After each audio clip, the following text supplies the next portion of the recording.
పోటీ పరీక్షల్లో సమాధానాలు ఇలా రాస్తే మంచి మార్కులు. ఏపీ, తెలంగాణ పబ్లిక్ సర్వీస్ కమిషన్లు నిర్వహించే గ్రూప్ 1, గ్రూప్ 2 పరీక్షలతో పాటు యూపీఎస్సీ ఎగ్జామ్స్ లో అనలిటిక్ ప్రశ్నలకు సమాధానాల్ని రాసేటప్పుడు కొన్ని జాగ్రత్తలు పాటిస్తే విజయం సాధించడం ఈజీ. ప్రశ్నలన్నింటికీ సమాధానాలు రాయడం ముఖ్యం కాదు, రాసిన జవాబులు ఎంత పద్ధతిగా, విశ్లేషణాత్మకంగా ఉన్నాయన్నదే ప్రధానం. ఆన్సర్లు సరిగ్గా రాయకపోతే అనుకున్న ఫలితాలు రావు, అంచనాలు తలకిందులవుతాయి. ఇలా జరగకుండా ఉండాలంటే నిపుణులు చెప్పిన ఈ ముఖ్యమైన విషయాలను గుర్తుంచుకోవాలి. అవేంటంటే, ప్రశ్నకు సమాధానం అనేది పెద్ద వ్యాసంలాగా ఉండకూడదు, చిన్న చిన్న భాగాలుగా విభజించుకోవాలి. ప్రతి భాగము విశ్లేషణాత్మకంగా ఉండాలి. ఒక భాగానికి మరో భాగానికి మధ్య సంబంధం ఉండేలా చూసుకోవాలి. రెండు భాగాల మధ్య పొంతన లేకపోతే ఇంప్రెషన్ పొందలేం. ఒక భాగం మరో భాగానికి కంటిన్యూషన్ లా అనిపించాలి. ప్రతి భాగానికి సబ్ హెడ్డింగ్ పెట్టాలి. ఆ భాగంలోని విషయం కూడా సబ్ హెడ్డింగ్ కి తగ్గట్లే ఉండాలి. ఇలా చేయటం వల్ల ప్రతి భాగంలోనూ ఒక అంశాన్ని ప్రత్యేకంగా చర్చించిన ఫీలింగ్ కలుగుతుంది. విశ్లేషణ అనేది పైపైన చేసినట్లు ఉండకూడదు. వివిధ కోణాల్లో లోతైన అవగాహనతో జవాబులు రాయాలి.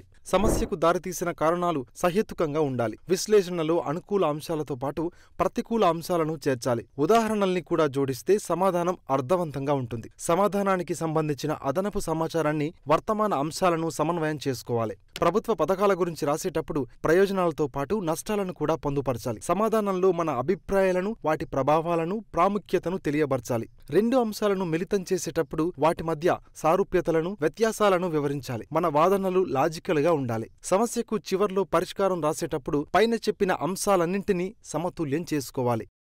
కాంపిటేటివ్ ఎగ్జామ్స్ కు ఉపయోగపడే ఇలాంటి జీకే, కరెంట్ అఫైర్స్ ని ఎప్పటికప్పుడు తెలుసుకునేందుకు మీ ఫోన్లో డైలీ బైట్స్ కరెంట్ అఫైర్స్ యాప్ను డౌన్లోడ్ చేసుకోండి.